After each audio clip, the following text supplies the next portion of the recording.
മമ്പുറം സയ്യിദ് അലവി തങ്ങൾ, വെളിയങ്കോട് ഉമർ ഖാദി, ആരെയും നിങ്ങൾ എടുത്തു നോക്കൂ. അതെല്ലാം അങ്ങേയറ്റം സവർണ വിരുദ്ധമായ മാനവിക മൂല്യങ്ങൾ ഉയർത്തിപ്പിടിച്ചുകൊണ്ട് നടന്ന പോരാട്ടങ്ങളാണ്. ആ പോരാട്ടങ്ങളാണ് കേരളത്തിന്റെ രാഷ്ട്രീയ അടിത്തറയെ രൂപപ്പെടുത്തിയിട്ടുള്ളത്. അതുകൊണ്ടാണ് സംഘപരിവാർ പലതരം ശ്രമങ്ങൾ നടത്തിയിട്ടും കേരളത്തിൽ വിജയിക്കാതെ പോയത്. അന്തരീക്ഷ നിർമ്മിതിക്ക് വേണ്ടുന്ന എല്ലാ ശ്രമങ്ങളും ഇവിടെ നടത്തിയിട്ടുണ്ട്. RSSന്റെ ശാഖകൾ ധാരാളമുള്ളൊരു സംസ്ഥാനമാണ് കേരളം.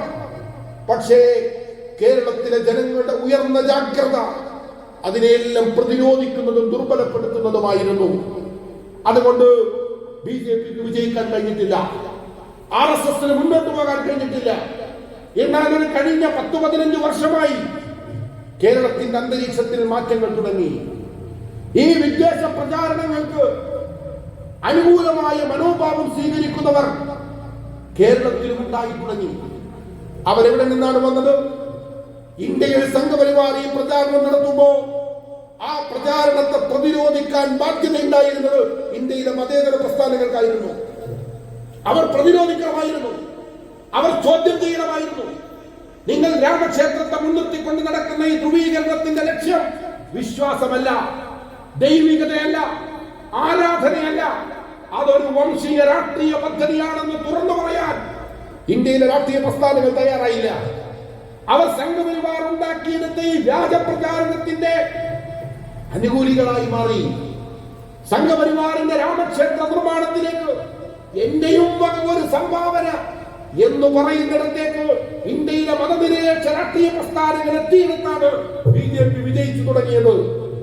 സംഘപരിവാറിന്റെ നുണപ്രചാരണങ്ങൾ അത് ചോദ്യം ചെയ്തുകൊണ്ട് നിങ്ങളൊരു സമൂഹത്തെ, നിരപരാധികളായ ഒരു സമൂഹത്തെ നിങ്ങൾ കുറ്റവൽക്കരിക്കുകയാണ്, ഞങ്ങളത് അംഗീകരിക്കുകയില്ല എന്ന് പറയുന്നതിന് പകരം സംഘപരിവാർ കുറ്റവൽക്കരിക്കപ്പെട്ട സമൂഹങ്ങളുമായി ബന്ധം വിച്ഛേദിക്കുക, അവരുടെ നേതാക്കളെ പാർട്ടിയുടെ നേതൃത്വത്തിൽ നിന്ന് മാറ്റുക, മുസ്ലിം നേതാക്കന്മാർ പൊതുയോഗങ്ങളിൽ പ്രസംഗിക്കാതിരിക്കുക, അവരെ പ്രചാരണങ്ങൾക്ക് കൊണ്ടുപോകാതിരിക്കുക. ഒരു മുസ്ലിം ഭീതി, സംഘപരിവാർ ഉണ്ടാക്കിയ മുസ്ലിം ഭീതി ഇന്ത്യയിലെ മതനിരപേക്ഷ രാഷ്ട്രീയ പ്രസ്ഥാനങ്ങളെ ആകമാനം ബാധിച്ചു. അവിടെയാണ് സംഘപരിവാർ വിജയിച്ചു തുടങ്ങിയത്. സമാനമായ സാഹചര്യമാണ് ഇന്ന് കേരളത്തിലുള്ളത്. മുസ്ലിം ജനവിഭാഗവുമായി ബന്ധപ്പെട്ട പ്രശ്നങ്ങളെ, അവരുടെ ന്യായമായ അവകാശവാദങ്ങളെ പോലും അംഗീകരിക്കാൻ കഴിയാത്ത ഒരു അന്തരീക്ഷം സംഘപരിവാർ നിർമ്മിച്ചെടുത്തു. മുസ്ലിം ലീഗിന്റെ 5ാമത്തെ മന്ത്രി അവരുടെ നിയമസഭയുടെ എണ്ണം അനുസരിച്ച്, ജനപ്രതിനിധികളുടെ എണ്ണം അനുസരിച്ച് ആ പാർട്ടിക്ക് ന്യായമായി ചോദിക്കാവുന്ന ഒരു കാര്യമാണ്. കോൺഗ്രസിന് മുസ്ലിം ലീഗുമായിട്ടുള്ള MLA-മാരുടെ എണ്ണത്തിൽ കുറഞ്ഞ വ്യത്യാസം, 30-32 MLA-മാരുള്ള കോൺഗ്രസിന് 12-13 മന്ത്രിമാർ, 20 MLA-മാരുള്ള മുസ്ലിം ലീഗിന് 4 മന്ത്രിമാർ. ഞങ്ങൾക്ക് ഒരു മന്ത്രി വേണം കൂടി എന്ന് ചോദിക്കുമ്പോ കക്ഷി രാഷ്ട്രീയത്തിന്റെ ഭാഷയിൽ അതിനെ കാണാം. പക്ഷേ കേരളം കണ്ടതെന്താ? 5ാം മന്ത്രി. കേരളത്തിൽ മുസ്ലിങ്ങൾ ഭരണത്തിൽ വരാൻ പോകുന്നു എന്ന് പറയുന്ന അന്തരീക്ഷം ആരാണ് നിർമ്മിച്ചത്? ഇന്ത്യയിലെ മതനിരപേക്ഷ രാഷ്ട്രീയത്തിന്റെ തലതൊട്ടന്മാർ ഞങ്ങളാണെന്ന് പറയുന്ന കേരളത്തിലെ ഇടതുപക്ഷമടക്കം നിന്നുകൊണ്ടാണ് ഈ പ്രചാരണം ഉത്പാദിപ്പിച്ചത്. നിങ്ങൾ മനസ്സിലാക്കണം. അന്തരിച്ച CPM-ന്റെ ജനറൽ സെക്രട്ടറി, കേരളത്തിലെ സെക്രട്ടറി കോടിയേരി ബാലകൃഷ്ണൻ 2004 വർഷങ്ങൾക്ക് മുമ്പ് കേരളത്തിൽ നടത്തിയ ഒരു സ്റ്റേറ്റ്മെന്റ് നിങ്ങൾക്കറിയാം. അമീർ ഹസൻ കുഞ്ഞാലിക്കുട്ടി കേരളം പിടിക്കാൻ പോകുന്നു. കേരളത്തിലെ രാഷ്ട്രീയ രംഗത്ത് ഡയറക്റ്റായി നേരിട്ട് ഏതെങ്കിലും തരത്തിൽ പരാമർശിക്കേണ്ട ഒരു വ്യക്തിയല്ലാത്ത ഒരു അമീറിനെ കൊണ്ടുവരുന്നു. അമീർ ഹസൻ കുഞ്ഞാലിക്കുട്ടി കേരളം പിടിക്കാൻ പോകുന്നു. ഒരു മതനിരപേക്ഷ രാഷ്ട്രീയ പ്രസ്ഥാനത്തിന്റെ സെക്രട്ടറി കേരളത്തോട് സംസാരിക്കുകയാണ്. ഈ കേരളത്തിലെ 28% വരുന്ന ഒരു ജനവിഭാഗത്തിൽപ്പെട്ട 3 പേരെ ചേർത്ത് നിർത്തിക്കൊണ്ട് അവർ കേരളം ഭരിക്കാൻ പോകുന്നു, തടഞ്ഞുകൊള്ളൂ. എന്താ സന്ദേശം? ഈ ആളുകൾ ഭരിക്കാതിരിക്കണമെങ്കിൽ ബാക്കിയുള്ള ആളുകൾ ഞങ്ങളെ പിന്തുണച്ചോളൂ എന്നാണ് അതിന്റെ അർത്ഥം. അതിനു മുമ്പുണ്ടായിരുന്ന ഒരു സമവാക്യം. അതെന്തായിരുന്നു? കുഞ്ഞു കുഞ്ഞ്, കുഞ്ഞുമാണി, കുഞ്ഞാലിക്കുട്ടി. ആ സമയത്ത് 2 സമുദായങ്ങൾ, ന്യൂനപക്ഷ വിഭാഗത്തിലെ 2 കമ്മ്യൂണിറ്റികൾ, അവരെയാണ് പ്രശ്നവൽക്കരിച്ചത്. അവർ കേരളം പിടിക്കാൻ പോകുന്നു എന്നായിരുന്നു. അപ്പോ സന്ദേശം എന്താ? ഈ രണ്ട് ന്യൂനപക്ഷ വിഭാഗങ്ങൾ കേരളം പിടിക്കാതിരിക്കണമെങ്കിൽ കേരളത്തിലെ ഭൂരിപക്ഷ വിഭാഗം ഞങ്ങളെ പിന്തുണച്ചുകൊള്ളൂ. പറയുന്നതാരാ? CPM നേതാവാണ് പറയുന്നത്. അപ്പോ ഒരു സന്ദേശം അതായിരുന്നു. അതിൽ നിന്ന് പിന്നീട് കുഞ്ഞുമാണിയുടെ കുഞ്ഞുമകൻ ഇങ്ങ് പോന്നു. മാണിസാർ മരിച്ചു. മാണിസാർ മരിച്ചപ്പോൾ മാണിസാറിന്റെ മകൻ മുന്നണി മാറി UDF നിന്ന് LDF വന്നു. അപ്പോ എഡിറ്റിംഗ് സ്റ്റേറ്റ്മെന്റ് മാറ്റി. കുഞ്ഞുമാണി കുഞ്ഞാലിക്കുട്ടി എഡിറ്റ് ചെയ്തു. കുഞ്ഞുമാണിയെയും കുഞ്ഞുഞ്ഞിനെ ഒഴിവാക്കി. അവിടേക്ക് അമീർ ഹസൻ രണ്ടുപേരും ചേർത്തു. നിങ്ങൾ ആലോചിക്കൂ, സംഘപരിവാർ കഠിനാധ്വാനം ചെയ്ത് ഉണ്ടാക്കാൻ ആഗ്രഹിക്കുന്ന ഒരു അന്തരീക്ഷം, ഒരു മുസ്ലിം വിരുദ്ധത കേരളത്തിന്റെ രാഷ്ട്രീയ മണ്ഡലം മുസ്ലിങ്ങൾ പിടിക്കാൻ പോകുന്നു എന്ന ഭീതി RSS നേതാക്കന്മാരെ എത്ര കാലമായി കേരളത്തിൽ പറയുക, കാറ്റ് പിടിച്ചിട്ടില്ല. ഈ കെ സുരേന്ദ്രൻ എന്ന് പറയുന്ന ഒരു BJPയുടെ നേതാവ് വെളുപ്പാൻ കാലം മുതൽ പാതിരാത്രി വരെ കേരളം മുഴുവൻ നടന്ന് പറയുക, കാറ്റ് പിടിച്ചിട്ടില്ല. സുരേന്ദ്രൻ പറഞ്ഞ സുരേന്ദ്രന്റെ പാർട്ടിക്കാർ പോലും വിശ്വസിക്കൂല, ഒരു കാരണവശാലും അത് അംഗീകരിക്കില്ല. പക്ഷേ കോടിയേരി ബാലകൃഷ്ണൻ പറഞ്ഞാൽ കേരളത്തിൽ കാറ്റ് പിടിക്കും. പിണറായി വിജയൻ പറഞ്ഞാൽ കേരളത്തിൽ അതിന് പ്രതിധ്വനി ഉണ്ടാകും. ഇടതുപക്ഷ നേതാക്കന്മാർ മതനിരപേക്ഷ രാഷ്ട്രീയ പ്രസ്ഥാനമാണെന്ന് സ്വയം വിശേഷിപ്പിക്കുന്ന ഒരു പാർട്ടിയുടെ നേതാക്കന്മാർ അത് പറഞ്ഞാൽ അതിന്റെ ആഘാതം ചെറുതായിരിക്കുകയില്ല. പക്ഷെ നിങ്ങൾ ഉണ്ടാക്കി കൊടുക്കുന്ന അന്തരീക്ഷം ആർക്കു വേണ്ടിയാണ്? ഓവർ ടൈം വർക്ക് ചെയ്ത് കേരളത്തിലെ BJP RSS നേതാക്കന്മാർ പലതും ശ്രമിച്ചു നോക്കിയിട്ട് അവർക്ക് സ്ഥാപിച്ചെടുക്കാൻ കഴിയാത്ത കാര്യം കേരളത്തിലെ ഇടതുപക്ഷം ലളിതമായി ഉണ്ടാക്കി കൊടുത്തുകൊണ്ടിരിക്കുന്നു. കേരളത്തിൽ സംഭവിച്ച മാറ്റം നമ്മൾ മനസ്സിലാക്കണം. സംഘപരിവാർ ഉണ്ടാക്കുന്ന ഒരു അന്തരീക്ഷത്തിൽ സ്വാഭാവികമായ ഒരു അവകാശം പോലും അവർക്ക് കൊടുക്കാൻ കഴിയാത്ത വിധത്തിൽ കേരളം മാറി. ആദ്യം ഏതെങ്കിലും ഒരു പാർട്ടിക്ക് ഒരു മുസ്ലിം പ്രസിഡന്റിനെ വെക്കാൻ ഇന്ത്യയിൽ കേരളത്തിൽ കഴിയോ? ആ പാർട്ടിയുടെ കാര്യം പ്രശ്നമാണ്. എന്താ UDFന്റെ പ്രതിസന്ധി? ഇടതുപക്ഷം പറയുന്നത് മുസ്ലിം ലീഗുള്ള പാർട്ടിയാണ്. കേരളത്തിൽ ഏതാണ്ട് എല്ലാ മുസ്ലിം സംഘടനകളെയും ഇടതുപക്ഷം ഭീകരമുദ്ര ചാർത്തിയിട്ടുണ്ട്. കൂടെ നിൽക്കുന്നവരെ പോലും അബ്ദുൽ നാസർ മഅ്ദനിയുടെ PDP അവര് മുഴുവൻ പിന്തുണയും. മുൻകാല പ്രാബല്യത്തോടെയും ഇനി വരാനിരിക്കുന്ന കാലത്തും ഇടതുപക്ഷത്തിന് പിന്തുണ പ്രഖ്യാപിച്ചൊരു പാർട്ടിയാണ് PDP. എന്നാലെങ്കിലും രക്ഷപ്പെടുമെന്ന് വിചാരിച്ചു. പക്ഷേ ജയരാജന്റെ പുസ്തകം വന്നപ്പോ കേരളത്തിൽ മുസ്ലിം തീവ്രവാദത്തിന്റെ മാസ്റ്റർ ബ്രെയിൻ അബ്ദുൽ നാസർ മഅ്ദനി. എന്താ എല്ലാവരും പാണക്കാട് തങ്ങൾ യോഗി ആദിത്യനാഥ്, സമസ്ത എന്ന് പറയുന്നത് തീവ്രവാദത്തിന്റെ മറ്റൊരു കേന്ദ്രം, മുജാഹിദുകൾ അത് അന്തർദേശീയ ഭീകരവാദത്തിന്റെ തുടർച്ച, ജമാഅത്തെ ഇസ്ലാമി ആണെങ്കിൽ പിന്നെ മൊത്തം ഭീകരതയ്ക്ക് നിർവചനം എന്ന് പറയുന്നത് തന്നെ ജമാഅത്തെ ഇസ്ലാമിയാണ്. കൂടാതെ കേരളത്തിലെ CPIM-ന് ആളുകളെ കൊണ്ടുപോകുന്ന പണി കൂടി ഏറ്റെടുത്തിരിക്കുന്ന ഒരു പാർട്ടിയായിട്ടാണ് ജമാഅത്തെ ഇസ്ലാമിയെ പറയുന്നത്. ഏത് മുസ്ലിം സംഘടനയാണ് ഒഴിവാക്കിയിട്ടുള്ളത്? ഇങ്ങനെ എല്ലാ മുസ്ലിം സംഘടനകളെയും ഭീകരമുദ്ര ചാർത്തി നിർത്തിയാൽ കേരളത്തിൽ ഒരു കമ്മ്യൂണിറ്റിയുടെ അവകാശങ്ങൾ, ന്യായമായ അവകാശങ്ങൾ പോലും അവർക്ക് ചോദിക്കാൻ കഴിയാത്ത ഒരു അന്തരീക്ഷം അത് RSS ആഗ്രഹിച്ചതാണ്. ആ അന്തരീക്ഷത്തിൽ നിന്നുകൊണ്ടാണ് ഇപ്പോ പ്രചാരണം നടക്കുന്നത്. പാലക്കാട്ട് നിങ്ങൾ കണ്ടല്ലോ പ്രചാരണം. എന്തായിരുന്നു? കേരളത്തിൽ എന്തെല്ലാം ചർച്ച ചെയ്യാം?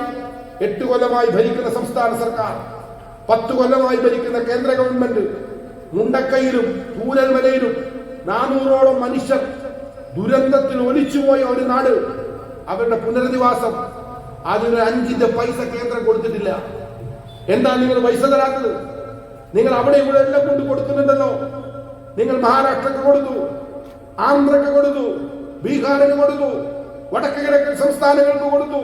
5000-ഉം 10,000-ഉം കോടി ചോദിക്കാതെ കൊടുക്കുന്നു. ഈ കേരളത്തിലെ പാവങ്ങളായ ഈ മനുഷ്യർക്ക് അവർക്കൊന്ന് പുനരധിവസിപ്പിക്കാൻ കുറച്ച് പൈസ തന്നുകൂടെ? ചോദിച്ചപ്പോൾ കേന്ദ്രമന്ത്രി ഒരുത്തൻ, മുൻ കേന്ദ്രമന്ത്രി, എന്റെ പേര് മുരളീധരൻ, ഓൻ പറഞ്ഞത് സഹായം തരാമായിരുന്നു. പക്ഷെ എന്താ പ്രശ്നം? ഒരു നാട് ഒരുമിച്ച് പോയിട്ടില്ല, 3 വാർഡിൽ പോയി. അതാണ് ഓന്റെ സങ്കടം. 3 വാർഡ് പോയത് കൊണ്ട് നഷ്ടപരിഹാരമില്ല. നാട് മൊത്തം പോയെന്ന് പറഞ്ഞ് റെക്കോർഡും കൊണ്ടുവന്നാൽ നഷ്ടപരിഹാരം. ഞാൻ നേരത്തെ പറഞ്ഞില്ലേ, ഇതാ സംഘപരിവാർ. ഇവനോടൊക്കെ മനുഷ്യത്വത്തെ കുറിച്ച് സംസാരിച്ചിട്ട് വല്ല കാര്യമുണ്ടോ? എടാ 400 ആള് പോയപ്പോ 400 ആളും പോയ പൈസ ഇല്ല. ഒരു 4000-നെ കൊന്നിട്ട് വാ. ഇങ്ങനെ ചോദിക്കുന്ന നഷ്ടപരിഹാരത്തിൽ പോലും ഈ ജാതി വിവേചനം കൊണ്ട് നടക്കുന്ന പുഴുത്ത മനുഷ്യന്മാർ ചേർന്നൊരു പ്രസ്ഥാനമാണ് സംഘപരിവാർ. ആ സംഘപരിവാറിനെ വിചാരണ ചെയ്യാൻ പാലക്കാട്ട് ഇടതുപക്ഷം ശ്രമിച്ചില്ല. കേരളത്തിലെ ഇടതുപക്ഷ സർക്കാരിന്റെ ഭരണം വിലയിരുത്തപ്പെടേണ്ടിടത്ത് അതും വിലയിരുത്തപ്പെട്ടില്ല. എന്താ ആകെ വിഷയം? പാലക്കാട് അവിടെ മത്സരിക്കുന്ന UDF-ന്റെ സ്ഥാനാർത്ഥികൾക്ക് മുസ്ലിം സംഘടനകളുമായിട്ട് വെൽഫെയർ പാർട്ടിയുടെ പിന്തുണ രാഹുൽ മാങ്കൂട്ടത്തിന് കൊടുത്തു. അതുകൊണ്ട് എന്ത് വേണം? മഹാപാതകല്ലേ, വലിയ പ്രശ്നമല്ലേ? ഈ വെൽഫെയർ പാർട്ടിക്കാരുടെ പിന്തുണ സ്വീകരിക്കാൻ പാടുണ്ടോ? ഇതാണ് ചർച്ച, ഇതാണ് വിവാദം. അതുകൊണ്ട് ഗോവിന്ദൻ മാഷും കൂട്ടരും കൂടി ഒരു തിയറി ഉണ്ടാക്കി. ഞങ്ങൾ ഈ പറയുന്ന കാര്യങ്ങളൊക്കെ പാലക്കാട്ടുകാർ വിശ്വസിക്കും, എന്നിട്ട് വോട്ട് ചെയ്യും. എന്നിട്ട് സരിൻ ഒരു 15,000 വോട്ടിന് ജയിക്കും. പാവ സരിൻ അത് വിശ്വസിച്ചു. CPM-നെ മനസ്സിലാക്കിയിട്ടില്ല. ഇത്രയും കാലം പിണറായി വിജയൻ പറഞ്ഞല്ലോ, കോൺഗ്രസ്, അൻവറിനെ കുറിച്ച് പറഞ്ഞല്ലോ പിണറായി, അൻവറിന് കോൺഗ്രസ് പശ്ചാത്തലാണ്, സരിനും കോൺഗ്രസ് പശ്ചാത്തലാണ്. CPM മനസ്സിലായിട്ടില്ല. പാവം പിടിച്ച വിശ്വസിച്ചു, ജയിക്കും. അങ്ങനെ മുമ്പിൽ പലതരം മനപ്പായസങ്ങൾ ഉണ്ടാക്കി. കേരളത്തോട് ഞങ്ങളൊരു കാര്യം പറഞ്ഞു, പാലക്കാട്ടുകാരോട് ഞങ്ങളൊരു കാര്യം പറഞ്ഞു. ഈ തെരഞ്ഞെടുപ്പിൽ മത്സരം UDF-ഉം BJP-യും തമ്മിലാണ്. CPM അവിടെ ഒരു മത്സര ഘടകമല്ല. അവർ മത്സരം സൃഷ്ടിക്കാൻ ശ്രമിച്ചാൽ അത് BJP-യെ സഹായിക്കും. അതുകൊണ്ട് പാലക്കാട്ട് വോട്ടർമാരെ, നിങ്ങൾ ജാഗ്രതയോടുകൂടി വോട്ട് ചെയ്യണം എന്ന് ഞങ്ങൾ പറയുക മാത്രമല്ല, ആ ഒരു തീരുമാനത്തിലേക്ക് പാലക്കാട്ട് വോട്ടർമാരെ എത്തിക്കാൻ ആകാവുന്നത്ര ഞങ്ങൾ പ്രവർത്തിച്ചിട്ടുണ്ട്. അതിന്റെ കൂടി ഫലമാണ് പാലക്കാട്ട് നേടിയ തെരഞ്ഞെടുപ്പ് വിജയം UDF-ന്റേത്. അത് ഞങ്ങൾക്ക് കൂടി അവകാശപ്പെട്ടതാ. പക്ഷേ അതൊരു സംഘടനാപരമായ കേവല അവകാശവാദത്തിനപ്പുറം ഇന്ത്യയിലെ സംഘപരിവാറിനെതിരായി ഞങ്ങളുടെ പോരാട്ടത്തിന്റെ പ്രതിബദ്ധത തെളിയിക്കേണ്ട ഒരു നിർണായക സന്ദർഭത്തിൽ ആ രാഷ്ട്രീയ ദൗത്യമാണ് ഞങ്ങൾ നിർവഹിച്ചത്. അതിനെ പിന്നീട് പലതും ആക്ഷേപിക്കാൻ നോക്കുകയാണ്, പലതും പറയാൻ നോക്കുകയാണ്. ഗോവിന്ദൻ മാഷ് ഇപ്പോഴാണ് സെക്രട്ടറി ആയത്. അതിന് മുമ്പുണ്ടായിരുന്ന സെക്രട്ടറിക്ക് അറിയാം ഈ വെൽഫെയർ പാർട്ടി എന്ന് പറഞ്ഞാൽ എന്തായിരുന്നു. പലതരം ധാരണകൾ, രാഷ്ട്രീയ ധാരണകൾ കേരളത്തിൽ CPM-ഉം വെൽഫെയർ പാർട്ടിയും തമ്മിൽ ഉണ്ടാക്കി. അതെല്ലാം ഈ നാട്ടിലെ ജനങ്ങൾക്കറിയാം. ഞാനതിന്റെ വിശദാംശങ്ങളിലേക്കൊന്നും ഇപ്പൊ പോകുന്നില്ല. ഗോവിന്ദൻ മാഷിന് ക്ലാസ് എടുത്ത് സമയം കളയാൻ തൽക്കാലം ഇപ്പോൾ സമയമില്ല എന്നാണ് എനിക്ക് പറയാനുള്ളത്. പക്ഷേ പ്രിയമുള്ളവരെ, കേരളത്തിന്റെ സ്ഥിതി അപകടത്തിലാണ്. കേരളത്തിൽ സംഘപരിവാർ തൃശ്ശൂരിലെ പൂരം അതിന്റെ ഒരു സാമ്പിളാണ്. തൃശ്ശൂരിലെ പൂരത്തിന് ഒരു സാമ്പിൾ വെടിക്കെട്ടുണ്ട്. അങ്ങനെയുണ്ട് ഒരു വെടിക്കെട്ടിന് മുമ്പ് ഒരു സാമ്പിൾ ഉണ്ട്. തൃശ്ശൂരിലെ സുരേഷ് ഗോപിയുടെ വിജയം ഒരു സാമ്പിൾ വെടിക്കെട്ടാണ്. അത് മനസ്സിലാക്കി പ്രവർത്തിച്ചില്ല എങ്കിൽ, തിരിച്ചറിഞ്ഞ് പ്രവർത്തിച്ചില്ല എങ്കിൽ കേരളത്തിൽ സംഘപരിവാർ കേരളത്തെ രാഷ്ട്രീയമായി വിഴുങ്ങും. ആ വിഴുങ്ങൽ കേരളത്തിലെ ഇടതുപക്ഷത്തെ തകർക്കും. കേരളത്തിലെ ഇടതുപക്ഷത്തിന്റെ വോട്ട് ബാങ്കിൽ വൻ ചോർച്ചയാണ് BJP ഉണ്ടായിക്കൊണ്ടിരിക്കുന്നത്. ഇപ്പൊ നിങ്ങൾ കണ്ടല്ലോ, 2 CPM നേതാക്കൾ കഴിഞ്ഞ ആഴ്ച പോയി. ഒന്ന് എന്റെ നാട്ടുകാരനാണ്, ആലപ്പുഴ ഒരുത്തം പോയി, ജില്ലാ പഞ്ചായത്ത് മെമ്പർ. നേരെ BJP-യിലേക്ക് ചെന്ന് കയറി. തിരുവനന്തപുരത്ത് ഒരാളെ ഏരിയ സെക്രട്ടറി, ഇനി 2 പ്രാവശ്യമായി, ഇനിയിപ്പോ ഈ ആകണ്ടെന്ന് പറഞ്ഞു. അയാൾ നേരെ പോയി BJP-യിലേക്ക് പോയി. മുകളിൽ നിന്ന് മാത്രമല്ല, അടിയിൽ നിന്നും പോയിക്കൊണ്ടിരിക്കുന്നു. ആലപ്പുഴയിലെ പുന്നപ്ര വയലാർ സമരം നിങ്ങൾക്കറിയാം എത്രമാത്രം കമ്മ്യൂണിസ്റ്റ് പാർട്ടിയുടെ ചരിത്രത്തിൽ പ്രധാനപ്പെട്ടതാണെന്ന്. ആ സമരഭൂമികളിൽ ഇന്ന് CPM 3-ാം സ്ഥാനത്താണ്. BJP അവരുടെ വോട്ട് CPM-ന്റെ വോട്ട് ചോർത്തിയിരിക്കുന്നു. പ്രിയപ്പെട്ട പിണറായി വിജയൻ മുഖ്യമന്ത്രി ആയതുകൊണ്ട് ഞാനത് പറയുകയാണ്. നിങ്ങളോട് ഞങ്ങൾ ഒരു കാര്യം പറഞ്ഞിരുന്നു. 2000-ൽ നിങ്ങൾ ഞങ്ങൾക്കെതിരെ വിദ്വേഷ പ്രചാരണം നടത്തുമ്പോ, തദ്ദേശ തെരഞ്ഞെടുപ്പിന് മുമ്പ് ഞങ്ങളെ മുൻനിർത്തി കേരളത്തിനൊരു ധ്രുവീകരണ രാഷ്ട്രീയം കെട്ടിപ്പടുക്കുമ്പോ ഞങ്ങൾ നിങ്ങളോടൊരു കാര്യം പറഞ്ഞിരുന്നു. ഈ തെരഞ്ഞെടുപ്പ് അങ്ങ് കഴിയും. നിങ്ങൾ ഉദ്ദേശിക്കുന്നത് ഈ തദ്ദേശ തെരഞ്ഞെടുപ്പ് 2000-ൽ വെൽഫെയർ പാർട്ടിയെ മൂലക്കിരുത്താമെന്നാണെങ്കിൽ ഞങ്ങളത് തെളിയിക്കും. നിങ്ങളുമായി സഹകരിച്ച് നേടിയ 41-ൽ നിന്ന് മുന്നോട്ടല്ലാതെ ഒരു സീറ്റ് പുറകോട്ട് വെൽഫെയർ പാർട്ടി സഞ്ചരിക്കില്ല എന്ന് ഞങ്ങൾ അന്ന് അദ്ദേഹത്തോട് പറഞ്ഞിരുന്നു. അത് ഞങ്ങൾ തെളിയിച്ചു. 65ലേക്ക് സീറ്റ് എത്തിച്ചിട്ടാണ് കേരളത്തിലെ വെൽഫെയർ പാർട്ടിയുടെ പ്രവർത്തകർ വിശ്രമിച്ചിട്ടുള്ളൂ എന്ന് കേരളത്തിന് അറിയാം. ഞങ്ങളൊരു കാര്യമെന്ന് പറഞ്ഞിരുന്നു, ഞങ്ങൾക്കൊരു ചുക്കും സംഭവിക്കില്ല, പക്ഷേ കേരളത്തിൽ നഷ്ടം സംഭവിക്കും, നിങ്ങൾക്ക് നഷ്ടം സംഭവിക്കും.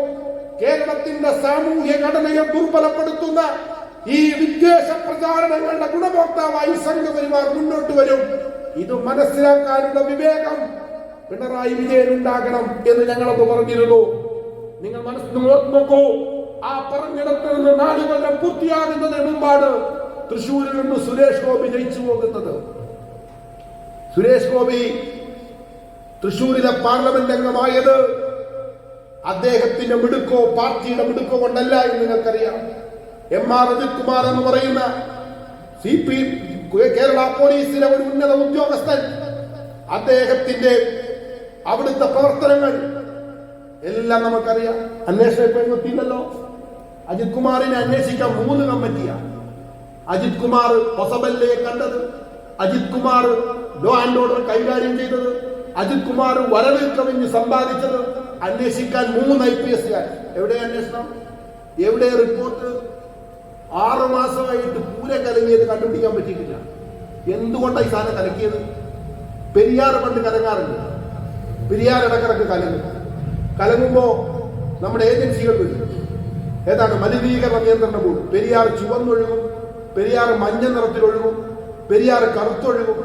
അപ്പോ ആളുകൾ മനസ്സിലാവും, പെരിയാറിലേക്ക് ഏതോ ഒരു കമ്പനി അവന്റെ വേസ്റ്റ് വാട്ടർ തുറന്നുവിട്ടിരിക്കുന്നു, മത്സ്യങ്ങളെല്ലാം ചത്തുപോകും.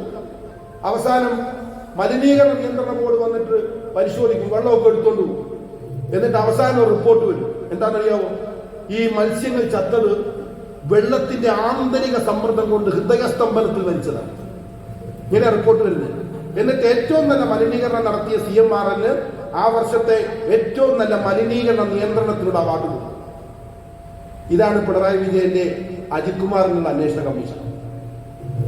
ഒരന്വേഷണവും കിട്ടിയിട്ടില്ല. അജിത് കുമാറിനെ ആ ഇരുന്ന കസേരയിൽ നിന്ന് മാറ്റിയിരുത്താൻ എന്തെല്ലാം പണിയെടുത്തു, എന്തെല്ലാം കാര്യം നോക്കി. കുറെ നാൾ കഴിഞ്ഞ് നിവർത്തിയില്ലാതെ വന്നപ്പോ അദ്ദേഹത്തെ തൽക്കാലം ഒന്ന് പുറത്തു വെക്ക്, നമുക്ക് പിന്നെ ഇങ്ങോട്ട് വരാം, പോയതിനേക്കാൾ ഉഷാറിൽ വരാം എന്ന് പറഞ്ഞ് അജിത് കുമാറിനെ നിർത്തിയിരിക്കുകയാണ്. സംഘപരിവാർ കേരളത്തിന്റെ ഭരണത്തെ ആകമാനം നിയന്ത്രിച്ചിരിക്കുന്നു. കഴിഞ്ഞ ദിവസം വഞ്ചിയൂരിൽ CPM-ന്റെ ഏരിയ സമ്മേളനത്തിന്റെ ഉദ്ഘാടനം നടക്കാൻ അല്പം വിവാദമായിരുന്നു. റോഡടച്ച് കെട്ടി സ്റ്റേജ് ഉണ്ടാക്കിയിട്ട് ഗോവിന്ദ മാഷി ക്ലാസ് എടുത്ത പ്രസംഗമാണ്. മാഷി ക്ലാസ് എടുക്കുന്നു, ഞാൻ നല്ലപോലെ കേട്ടു. എനിക്ക് മാഷിനോട് പ്രത്യേക സ്നേഹം.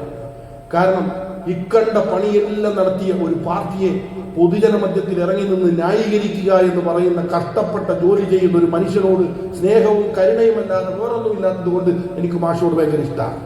മാഷി ക്ലാസ് എടുക്കുക. എന്താണെന്ന് പറയാം, നമ്മുടെ ജനാധിപത്യത്തിന് 4 തൂണുണ്ട്. അതൊന്ന് എക്സിക്യൂട്ടീവ്, 2 ലെജിസ്ലേറ്റീവ്, 3 കോടതി, 4ാമത്തെ തൂണ് മാധ്യമങ്ങൾ. ഇതിൽ ലെജിസ്ലേറ്റീവിന്റെ ഭൂരിപക്ഷം മാത്രമേ നമുക്കുള്ളൂ. എക്സിക്യൂട്ടീവ് നമ്മുടെ അല്ല, ജുഡീഷ്യറി നമ്മുടെ അല്ല, മീഡിയ കൈരളിയാണ് ആകെയുള്ളത്, നമ്മൾ തന്നെ കാണുകയില്ല. ഇനിയിപ്പോ എന്താ കേരളത്തിലുള്ള മുമ്പ് ചോദിക്കാൻ? ഇതിപ്പോ ആരോടായി ചോദിക്കണേ? പണ്ട് ആരാണ്ട് പൂരത്തിന് കണ്ടുമുട്ടിയ കഥ പറയാറുണ്ട്. പൂരസ്ഥലത്ത് നിന്നെ അല്ലല്ലോ ഞാൻ ഇന്നലെ പൂരത്തിന് കണ്ടേ. പോകാൻ പറഞ്ഞു, ഞാൻ ഇന്നലെ പൂരത്തിന് പോയിട്ടില്ലല്ലോ. അപ്പൊ ഇയാൾ പറഞ്ഞു, ഞാനും പോയിട്ടില്ലല്ലോ. പിന്നെ ആരായിരിക്കും അവിടെ കണ്ടിട്ടുണ്ടാവുക? അത് വേറെ ആരെങ്കിലും ആയിരിക്കും. ഗോവിന്ദ മാഷി അമ്മോടി ചോദിക്കുക, നമ്മൾ കേരളത്തിൽ ലെജിസ്ലേറ്റീവ് നിയമസഭയുടെ ഭൂരിപക്ഷമേ നമുക്കുള്ളൂ, ഭരണം നമ്മുടെ കയ്യിലല്ല. ഇതാ ഞങ്ങൾ കുറെ കാലമായിട്ട് പറയുന്നത്. 8 കൊല്ലമായി കേരളത്തോട് ഞങ്ങൾ പറയുന്ന ഒരു കാര്യം, കേരളത്തിലെ പോലീസ് പിണറായി വിജയന്റെ നിയന്ത്രണത്തിലല്ല, അത് RSSന്റെ നിയന്ത്രണത്തിലാണ്. പക്ഷേ അതിൽ പിണറായി വിജയൻ പാവം പിടിച്ചൊരു നിരപരാധിയല്ല. അത് ഗോവിന്ദ മാഷിന് ചിലപ്പോൾ അങ്ങനെ പറയേണ്ടി വരും. പക്ഷേ അതിലെ വാസ്തവം അതല്ല. RSS കേരളത്തിലെ പോലീസിനെ വിഴുങ്ങുന്നതിന് കാരണമായ 2 നിയമനങ്ങൾ അത് നടത്തിക്കൊടുത്തത് പിണറായി വിജയനാണ്. ഒന്ന് കേരളത്തിലെ DGP ആയി ലോകനാഥ് ബെഹ്റയെ കൊണ്ടുവന്നത്, രണ്ട് കേരളത്തിന്റെ ആഭ്യന്തര ഉപദേഷ്ടാവായി രമൺ ശ്രീവാസ്തവയെ നിയമിച്ചത്. RSSന്റെ പശ്ചാത്തലമുണ്ട് എന്ന് പിണറായി വിജയൻ നിയമസഭയിൽ പറഞ്ഞാണ് രമൺ ശ്രീവാസ്തവ. 1995 കെ കരുണാകരൻ കേരളത്തിന്റെ മുഖ്യമന്ത്രിയായിരിക്കുന്ന സമയത്ത് UDF-നെതിരായ അവിശ്വാസ പ്രമേയ ചർച്ചയിൽ പിണറായി വിജയൻ പറഞ്ഞ ആരോപണമാണ് ഈ ഉദ്യോഗസ്ഥൻ സംഘപരിവാർ പശ്ചാത്തലമുള്ള ആളാണ്, ഇദ്ദേഹം കറപ്റ്റ് ഉദ്യോഗസ്ഥനാണ്. പക്ഷേ പിണറായി മുഖ്യമന്ത്രിയാകുമ്പോ അയാളെ ഉപദേശിക്കാൻ വരുന്നു ബെഹ്റ, നിയന്ത്രിക്കാൻ ബെഹ്റ, ഉപദേശിക്കാൻ ശ്രീവാസ്തവ. ഞങ്ങൾ അന്ന് പറഞ്ഞു, നിങ്ങളൊന്ന് എടുത്തു നോക്കൂ, 2016 പിണറായി വിജയൻ അധികാരത്തിൽ വന്ന 6 മാസം കഴിയുമ്പോ വെൽഫെയർ പാർട്ടി കേരളത്തോട് പറഞ്ഞൊരു കാര്യമുണ്ട്. കേരളത്തിലെ ഈ 2 ഉദ്യോഗസ്ഥന്മാർ അവർ സംഘപരിവാറിന്റെ നോമിനികളാണ്. സംഘപരിവാറിന്റെ അറിവോടുകൂടി അവരുടെ താല്പര്യം കേരളത്തിലെ പോലീസ് സേനയിൽ നടപ്പിലാക്കി കൊടുത്ത കേരളത്തിന്റെ മുഖ്യമന്ത്രിയാണ് പിണറായി വിജയൻ എന്ന് ഞങ്ങൾ 8 കൊല്ലം മുമ്പ് പറഞ്ഞതാണ്. 8 കൊല്ലങ്ങൾക്ക് ശേഷം കേരളത്തിന്റെ പൊതുനിരത്തിൽ നിന്ന് CPM-ന്റെ സെക്രട്ടറി ഗോവിന്ദൻ മാഷിന് കേരളത്തിലെ പോലീസ് ഞങ്ങളുടേതല്ല, ഞങ്ങളുടെ നിയന്ത്രണത്തിലല്ല എന്ന് പറയേണ്ടി വരുന്നതിന് 8 കൊല്ലം മുമ്പ് ഇത് വിളിച്ചു പറഞ്ഞ പാർട്ടിയാണ് വെൽഫെയർ പാർട്ടി എന്ന് നിങ്ങൾ മനസ്സിലാക്കണം. ഇതിന് ഞങ്ങൾക്ക് ത്രികാല ജ്ഞാനമൊന്നുമില്ല, അദൃശ്യ വിവരമൊന്നുമില്ല. സൂക്ഷ്മമായി രാഷ്ട്രീയത്തെ നിരീക്ഷിച്ചാൽ ഏതു മനുഷ്യനും മനസ്സിലാകുന്ന ലളിതമായ കാര്യമാണ് കേരളത്തിലെ പോലീസ് RSSന്റെ നിയന്ത്രണത്തിലാണെന്ന്. ആ പോലീസ് കയ്യിൽ വന്നാൽ BJP-യുടെ RSSന്റെ ഏത് തിരക്കഥയും വിജയിപ്പിക്കാൻ കഴിയും. അതാണ് തൃശ്ശൂരിൽ സംഭവിച്ചത്. പോലീസ് നിയന്ത്രണത്തിലല്ലെങ്കിൽ വസ്തുതാപരമായ അന്വേഷണത്തിലൂടെ കള്ളി വെളിച്ചത്ത് വരും. ആരാണ് പൂരം കലക്കിയത്, എന്തിനാണ് പൂരം കലക്കിയത്, അതിന്റെ പിന്നിൽ പണിയെടുത്തതാരാ, വേദത്തിൽ തെളിയിക്കപ്പെടും. അതോടുകൂടി RSSനെ കേരളത്തിലെ ജനങ്ങൾ വെറുക്കും. ഹിന്ദുക്കളുടെ സംരക്ഷകർ, ആരാധനാലയങ്ങളുടെ സംരക്ഷകർ, ഹിന്ദു മതവിശ്വാസങ്ങളുടെയും ആചാരങ്ങളുടെയും നടത്തിപ്പുകാർ എന്നാണല്ലോ RSSകാർ അവകാശപ്പെടുന്നത്. അവരവരെ കുറിച്ച് പറയുന്നതാണല്ലോ. ഈ അവകാശവാദം ഉന്നയിക്കുന്നവർ ഒരു ഹിന്ദു മതവിശ്വാസം കലക്കി നാശത്തിലാക്കി, അതിന്റെ ചൈതന്യമില്ലാതാക്കി, അത് മുന്നോട്ട് കൊണ്ടുപോകുന്നതിന് തടസ്സമുണ്ടാക്കി. ഇത് തെളിയിക്കണ്ടേ? കേരളത്തിലെ CPM-ന്റെ ഉത്തരവാദിത്തമല്ലേ? BJP-യും RSS-ഉം ചേർന്നാണ് പൂരം കലക്കിയത് എന്ന് കേരളത്തിൽ തെളിയിച്ചാൽ കേരളത്തിലെ ഹിന്ദു ജനവിഭാഗത്തിന്റെ പിന്തുണ നേടിയെടുത്തുകൊണ്ടിരിക്കുന്ന RSS-നെ പിടിച്ചു കെട്ടാൻ പറ്റൂ. എന്താ അന്വേഷിക്കാത്തത്? എന്താ വസ്തുത പുറത്തു കൊണ്ടുവരാത്തത്? കേരളത്തിലെ പോലീസ് RSS-ന്റെ നിയന്ത്രണത്തിലായി കഴിഞ്ഞു. ഇവിടെയാണ് നമ്മൾ അപകടം മനസ്സിലാക്കേണ്ടത്. സംഘപരിവാർ ഉണ്ടാക്കുന്ന ഏത് നുണയും സത്യമാണെന്ന് തെളിയിക്കാൻ അന്വേഷണ ഏജൻസി കൈവശം വന്നു കഴിഞ്ഞിരിക്കുന്നു. ഇത് വന്നപ്പോഴാണ് ഗുജറാത്തിൽ ഗോദ്ര ഉണ്ടായത്. ഇത് വന്നപ്പോഴാണ് ഗുജറാത്തിൽ വംശഹത്യ ഉണ്ടായത്. ഇത് വന്നപ്പോഴാണ് സൊഹ്റാബ്ദീൻ ഷെയ്ഖിനെ വെടിവെച്ചു കൊന്നത്. അതേപോലെ ജാവേദിനെ വെടിവെച്ചു കൊന്നത്. വ്യാജ ഏറ്റുമുട്ടലുകളുടെ 100 കണക്കിന് കഥകൾ മലേഗാവിൽ, മക്കാ മസ്ജിദിൽ, സംജോത എക്സ്പ്രസിൽ, പാർലമെന്റിൽ എല്ലാം സംഘപരിവാർ നടത്തിയ സംഘടിതമായ ആക്രമണങ്ങൾ ശരിയാണ്. അതിന്റെ പിന്നിൽ മുസ്ലിങ്ങളാണ്, തീവ്രവാദികളാണ് എന്ന് സ്ഥാപിച്ചു കൊടുത്തത് അന്വേഷണ ഏജൻസികളാ. ആ അന്വേഷണ ഏജൻസികൾക്ക് കേരളത്തിൽ പ്രവർത്തിക്കാൻ പറ്റിയില്ല. പക്ഷേ ഇപ്പോൾ സാധ്യമായിരിക്കുന്നു. ഇവിടെ മുതലാണ് നമ്മൾ അപകടം മണക്കേണ്ടത്. അതുകൊണ്ട് പ്രിയമുള്ളവരെ, ഞങ്ങൾ കേരളത്തോട് പറയുന്നത് കേരളം അതീവ ജാഗ്രതയോടുകൂടി കാണണം. ഇടതുപക്ഷത്തിലെ പ്രവർത്തകരോട് ഞങ്ങൾ പറയുന്നത്, നിങ്ങളുടെ നേതാക്കന്മാരുടെ അധികാര കസേര സംരക്ഷിക്കാൻ അവർ സംഘപരിവാറിന് കീഴ്പ്പെടുകയാണ്. 38 തവണയും SNC ലാവ്ലിൻ കേസ് സുപ്രീം കോടതിയിൽ വിളിക്കുമ്പോ CBI അഭിഭാഷകൻ വാദിക്കാൻ തയ്യാറല്ല, കേസിന്റെ ഫയലുകൾ അവർ സമർപ്പിക്കാൻ തയ്യാറല്ല. വക്കീൽ പറയും, ജഡ്ജി വിളിക്കും, കേസ് നമ്പർ ഇത്ര, കേസ് SNC ലാവ്ലിൻ, CBI ഹാജരുണ്ടോ?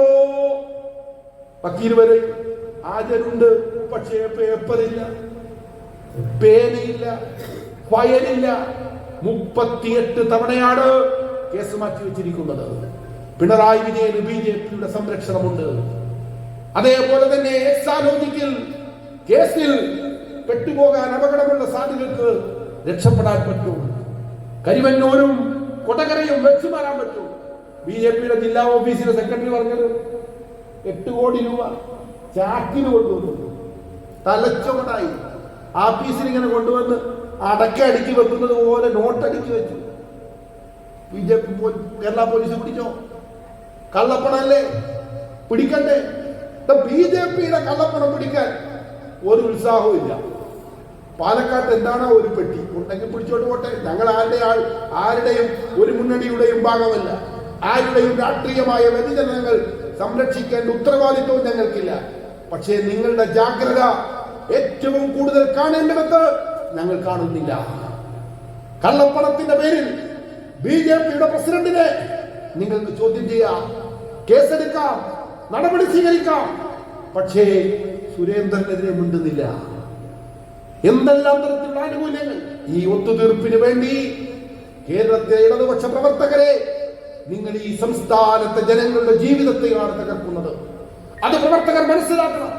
ഞങ്ങൾ കമ്മ്യൂണിസ്റ്റ് പാർട്ടിക്കും CPM-നും അന്ധമായി എതിർക്കുന്നവരല്ല. പക്ഷേ ഞങ്ങൾ വ്യതിചലനങ്ങൾ ചൂണ്ടിക്കാണിക്കും.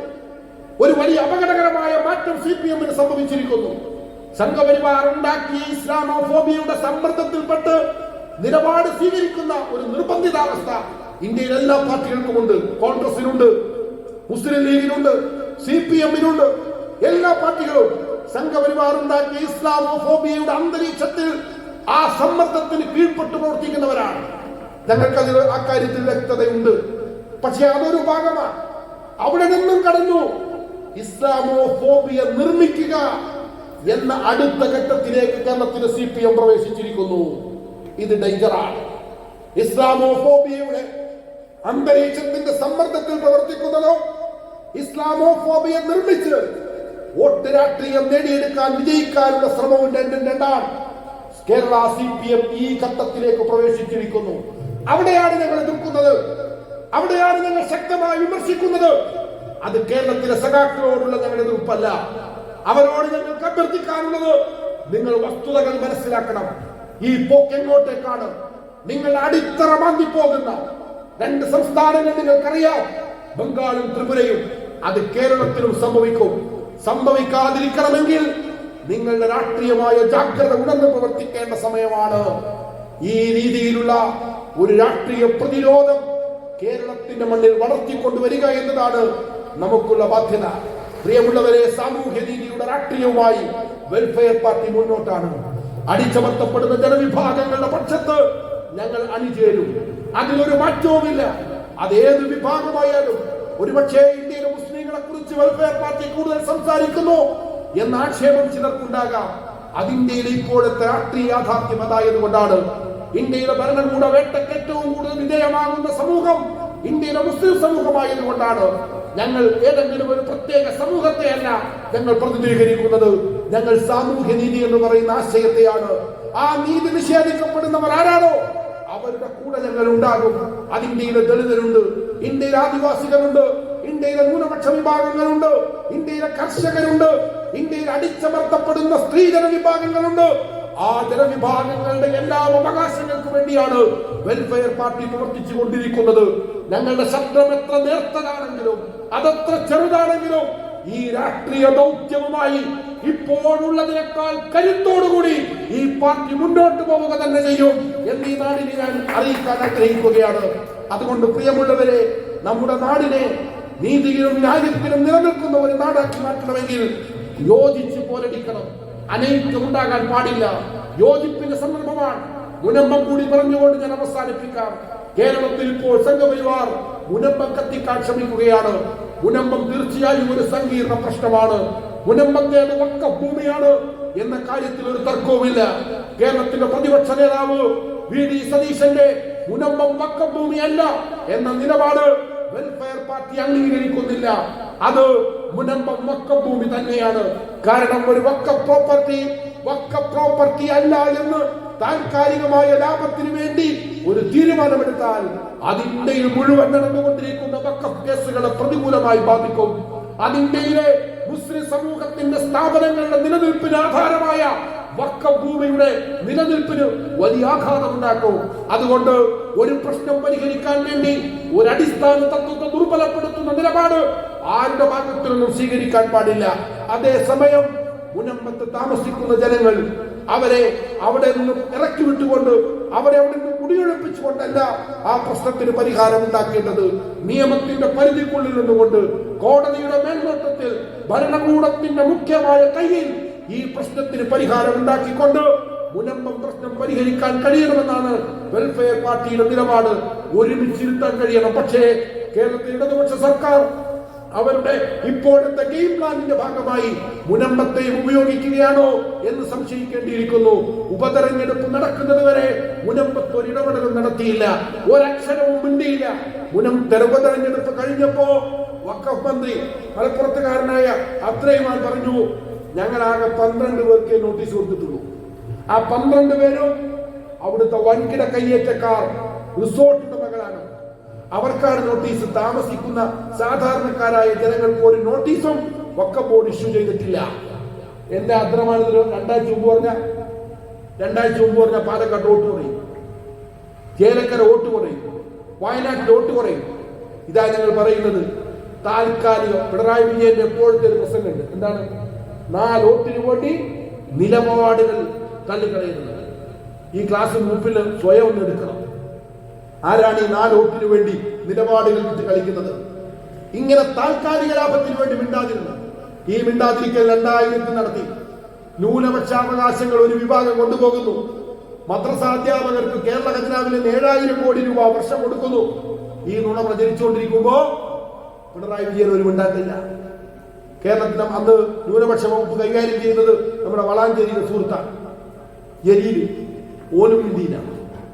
2 മിണ്ടാതിരുന്നു. എന്നിട്ട് കത്തുന്നിടത്തോളം കത്തിക്കോട്ടെ എന്ന് വെച്ചു. അങ്ങനെ ഒരു നാടാകെ കത്തി. മുസ്ലിങ്ങളും ക്രൈസ്തവരും തമ്മിൽ അകന്നു, സംഘർഷം ഉണ്ടാക്കി. അതിന് എണ്ണ പകർന്നു കൊടുത്തു. ഈ എണ്ണ കച്ചവടം എല്ലാം കഴിഞ്ഞിട്ടാണ് ഇപ്പൊ ജലീൽ സ്വർഗത്ത് കാളെ കൊണ്ടുപോകുന്ന ഏജൻസി തുടങ്ങിയിരിക്കുന്നത്. ഇതൊന്നും കൊണ്ട് കഴിയില്ല. ഈ ജാതി മുഴുവൻ പാതകവും ചെയ്തിട്ട് ചെന്ന് കയറാവുന്ന ഒരു സ്ഥലമാണ് സ്വർഗമെന്നാണോ ജലീൽ കരുതുന്നതെങ്കിൽ അൻവർ പിണങ്ങിയിട്ട് ഒരു പാർട്ടിയെ ഉണ്ടാക്കിയത്. ജലീൽ ഒരു മതം തന്നെ ഉണ്ടാക്കി. ഈ ജാതി ആളുകളാണ് ഇപ്പൊ കേരളത്തെ നയിക്കുന്നത്. ഇതല്ല വേണ്ടത്. യാഥാർത്ഥ്യങ്ങൾ സമയത്ത് പറയേണ്ടിടത്ത് പറയണം, വസ്തുതകൾ പറയേണ്ടിടത്ത് പറയണം. അതുകൊണ്ട് വഖഫ് പ്രശ്നം, മുനമ്പം പ്രശ്നം അത് രമ്യമായി പരിഹരിക്കുന്നതിന് നിയമപരമായ ഇടപെടലുകളും കോടതിയുടെ മേൽനോട്ടത്തിൽ സർക്കാരിന്റെ മുൻകൈയിൽ വിവിധ സംഘടനകളെ കൂട്ടിച്ചേർത്ത് നടത്തണം. സർക്കാർ ഇപ്പോഴേ വിളിച്ചിട്ടില്ല. ഒരു സർവകക്ഷി യോഗം വിളിക്കണമെന്ന് സർക്കാർ വിളിച്ചിട്ടില്ല. വിവിധ 2-3 വിഭാഗങ്ങളുണ്ട് അത് പ്രശ്നത്തിൽ പങ്കാളികളായ അവരെ ഒരുമിപ്പിച്ചിരുത്തി സംസാരിക്കണം. മുഖ്യമന്ത്രി സന്നദ്ധമായിട്ടില്ല. ഒരു ജുഡീഷ്യൽ കമ്മീഷൻ വെച്ചു, 3 മാസം കൊടുത്തു. 3 മാസം കഴിയുമ്പോൾ പിന്നെ 3 മാസം കൊടുക്കും. കമ്മീഷൻ ഇങ്ങനെ പ്രവർത്തിക്കും. പ്രശ്നം പരിഹരിക്കാതെ ഇത് നീട്ടിക്കൊണ്ടുപോയി ഇത് തീ പിടിപ്പിക്കാനാണ് ശ്രമിക്കുന്നതെങ്കിൽ അത് കേരളത്തിന് വലിയ നാശനഷ്ടമുണ്ടാക്കും എന്ന് മനസ്സിലാക്കണം. അതുകൊണ്ട് പ്രിയമുള്ളവരെ, വെൽഫെയർ പാർട്ടി മുന്നോട്ട് വെക്കുന്ന സാമൂഹ്യനീതിയുടെ രാഷ്ട്രീയത്തിന് ഇന്നത്തെ ഇന്ത്യയിൽ, ഇപ്പോഴത്തെ കേരളത്തിൽ എത്രമാത്രം പ്രസക്തിയുണ്ട്, പ്രാധാന്യമുണ്ട് എന്ന് മനസ്സിലാക്കിക്കൊണ്ട് ഈ സംഘടനയുടെ ഭാഗമായി പ്രവർത്തിക്കാൻ എല്ലാ പ്രിയപ്പെട്ടവരോടും ഞാൻ അഭ്യർത്ഥിക്കുകയാണ്. ഈ നാട്ടിലെ എന്റെ പ്രിയപ്പെട്ട സഹപ്രവർത്തകർ അവർ ഈ നാടിന് സമ്മാനിച്ച ഈ സ്നേഹ സമ്മാനം വെൽഫെയർ പോയിന്റ് അത് ഏറ്റവും ഉജ്ജ്വലമായ രീതിയിൽ ആഗ്രഹിക്കുന്ന വിധാനത്തിൽ മുന്നോട്ട് കൊണ്ടുപോകാൻ ഈ പുത്തൂർ പള്ളിക്കലെ മുഴുവൻ ജനങ്ങളുടെയും പിന്തുണയും സഹകരണവും ഉണ്ടാകണം എന്ന് ഒരിക്കൽ കൂടി അഭ്യർത്ഥിച്ചുകൊണ്ട് ഞാൻ എന്റെ വാക്കുകൾ അവസാനിപ്പിക്കുന്നു.